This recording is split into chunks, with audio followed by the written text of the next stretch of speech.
I'm Amber, and this is Mom's New Identity.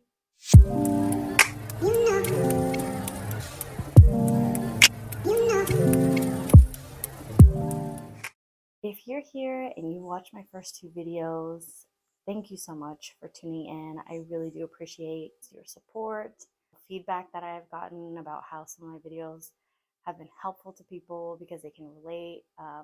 Honestly, that brings me so much joy to hear that, because that's the reason I'm doing this. It's to hopefully inspire other moms or women out there just to really reflect on how they've been managing their mental health thus far. If you watched my video last week, you will know that today I'm going to be talking about my experience with therapy. It's going to be kind of a little bit of explaining what the process is to find a therapist, but also just my own personal experience in therapy and kind of thoughts and my thoughts on it before starting therapy and now having gone to therapy. Stay tuned, because I will let you guys know, of course, at the end of the video what I plan on discussing in my next video, which is actually not going to be next week. It's going to be 2 weeks from now, because I'm going on vacation next week with my family for a wedding. So I will not be posting next week. Before we get started, I do want to remind you guys, if you're not already, go ahead and follow me on socials. They're linked in the description. If you haven't already, go ahead and click that subscribe button, and be sure to click that bell next to the subscribe to get notifications whenever I post. Real quick, since we are on the topic of discussing mental health, I want to let you guys know that I recently started my own Etsy shop where I'm designing different shirts and apparel just with messages that kind of fall in line with things that I talk about in these videos. So my first shirt that I actually just recently released is actually this one. It says, if you can't read it, it says, "A mom's mental health is more important than her body image." And the reason I put that is just because I think our society has a tendency to put a lot of pressure on women when it comes to how their body looks, and body positivity is such an important movement, in my opinion. And I think that after having kids, your body changes so much. It's so hard to not compare yourself to the women that quote unquote snap back, and start to really just dislike your body, I should say, because I've struggled with my body image for most of my life and still do, definitely. Not to say that taking care of your body and health isn't important. I think it's just that you hear more of people talking about how a woman's body looks after having children than the status of her mental health. And so I made this shirt just to serve as a reminder to people that, hey, mom's mental health matters too. So if you check out my Etsy store, you'll see I also have my cycle breaker hat that I was wearing in my first video. But I do plan on releasing whole lot more designs. I know it's kind of like it's a work in progress, but it's getting there. Time to get into it. My experience with therapy.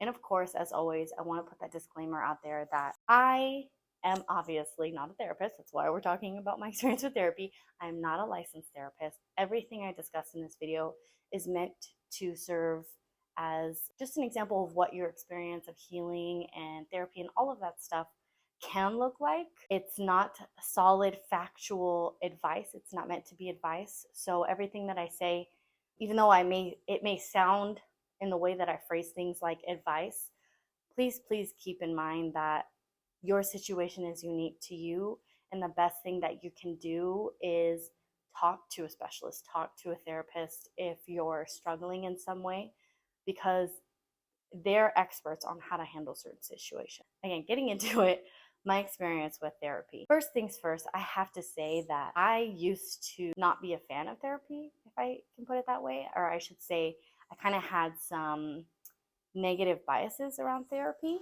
because if you don't know, I'm not sure if I've shared it in another video, but my father, and he has given me permission to discuss this, my father struggled with bipolar disorder, and he would have phases of depression and mania. And as a child, that was really hard sometimes, because I couldn't quite understand why he couldn't just turn it off and not be depressed or not be manic.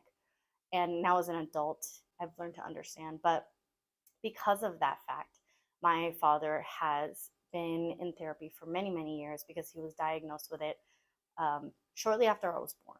So I've pretty much seen him deal with that most of my life, if not all of my life. And my thoughts on therapy, I should say, were really that, oh, you really only need it in cases like that, right? I didn't necessarily think that mental illness wasn't a real thing because I witnessed it with my father. I think it was just more so that I thought if I'm going to therapy, it's because something's wrong with me. And that is, it's just not true. It's a common myth or misconception that in order for you to go to therapy, there has to be something wrong. And let's just be real. I think a lot of us think we're off a lot better when it comes to our mental health than we really are, because if you're Latina like myself, you have probably heard most of your life that, oh, it's just in your head, like, estás loca, just pray about it. Like if your family was really religious, or maybe you heard like, estás bien, like you're fine, like, stop crying, all of those things. So that can start to you can start to internalize those things and feel like, oh no, no, I'm fine. Like nothing's wrong with me. I'm just being sensitive. And it's just not true. Okay. But really my idea about therapy was that, okay, I like, unless I have something like bipolar disorder or, something like that, then there's no reason for me to go to therapy. So I really avoided it. And I think that there were times when I was struggling with my mental health and I just thought, oh, I just got to stay positive. I just got to, like pay attention to what I'm listening to and listen to stuff that keeps me upbeat. And when I really started to go on this journey of healing and everything, I started to realize that emotions, both quote unquote good and bad, are exactly that. They're just emotions. When you have this idea that certain emotions are bad emotions, you can start to shame yourself for feeling those emotions, thus not feeling like it, I don't really need help. I'm just, being whatever.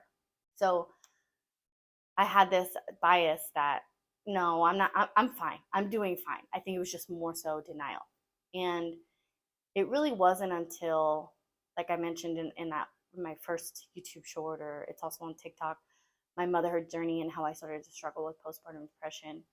Um, it was actually, believe it or not, at my checkup with my second pregnancy that they have you fill out that screening to test you for depression. And so I filled out the screening and I hesitated in the part where it was asking about whether or not you've had thoughts of harming yourself.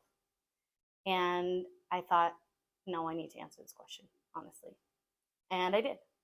And I'm glad I did, because I was met with a very understanding and caring response. And, she said, there's different, she basically just, my practitioner explained my options to me. She said, okay, well, you can explore traditional therapy, we can look at medication. And my choice was, I chose to explore traditional therapy instead of trying to go straight to taking medication. Not that there's anything wrong with that. That's just what I felt comfortable with. And so I explored the route of therapy, and they already knew who my insurance provider was. So they were able to provide me a list of providers that were in network. And if you're not familiar with what that term means, that just basically means that they accept your insurance without you having to pay a tremendous amount of money, because you have in network and you have out of network providers. We can maybe go into this in a little bit more detail if you would like. You can let me know in the comments below, because I have some experience in that industry. So she provided me with a list of in-network providers, so then I was able to reach out to them. What they had me do first was fill out an intake form, which is a very thorough form of just questions about your healthcare needs, your history, all of those things. And then once they sent that back, they reached out to me and matched me with a therapist that they believed really met my needs. And the therapist was great. She was really kind. She was very experienced. She was very good at listening to my concerns. And the weird thing though is that, so we maybe had like 4 sessions, and I thought we were starting to make good progress. And sometime in December, she just kind of like ghosted us. Like, what the heck? It was like she just dropped off the face of the earth. And I hadn't reached out to her because she said that she was going on vacation. It was during the holidays, so I was like, I'm gonna give her the space to reach out when she's ready, because I don't want to be a burden in that sense. And I was actually feeling like I was starting to make good progress, because I was meeting with her at least once a week to every 2 weeks. I was also doing the work in between sessions. I was meditating, journaling regularly, reading different books to kind of help me unpack some of my childhood trauma. And so I personally just felt like I was making a reasonable amount of progress without the help of a therapist. At that point, I was like, okay, well, I don't really feel like I need therapy that much right now. Like, I'm okay. Like, I'm not struggling too much or, whatever. So I just left it as is. And I didn't try to look for another therapist and just continued to just manage. And then I realized after having a really bad, angry outburst with my husband that I needed to go back. And I think about that time, about that moment and that outburst, and it was just really, I'm ashamed when I think back to what happened. And I don't really want to go into details because I do want to keep a certain level of my life and my relationship private. I don't want that to happen again. Not only that, I think I have a tendency to burn myself out sometimes. I just realized, you know what? I may not be struggling with depression or anxiety on a severe level, but having an angry outburst is a sign that your needs aren't being met, that something's really going on. And that's what did it for me. I thought, you know what? I need to do this. I need to do this. I need to do it for my kids. I need to do it for my husband, for my marriage. So basically, I got in this place where I was like, I don't need therapy. And it wasn't until I had an outburst that I was like, oh, I need to go back. So when I think about it, I probably needed to be in therapy that entire time. But I had a lot on my plate. And I think I just thought, like, I don't really need it. Like, I can do all these other things. And my plate just got so busy of trying to do other things like content creation and managing the household that those coping mechanisms that I used to make sure I always prioritized went on the back burner. That's ultimately what led to that angry outburst. So here I am back in therapy. I just had my first therapy session. I'm only about 2 sessions in with this therapist, and our first session went really well. She was really good at listening to my concerns and reiterating what she heard back to me. And we're going to be working on a treatment plan. So really, it's a process to find a therapist. It's not something that happens overnight. Like I said, if you want to learn more about the step-by-steps of that, I'd be more than happy to do a video about that and just kind of explain that a little bit further.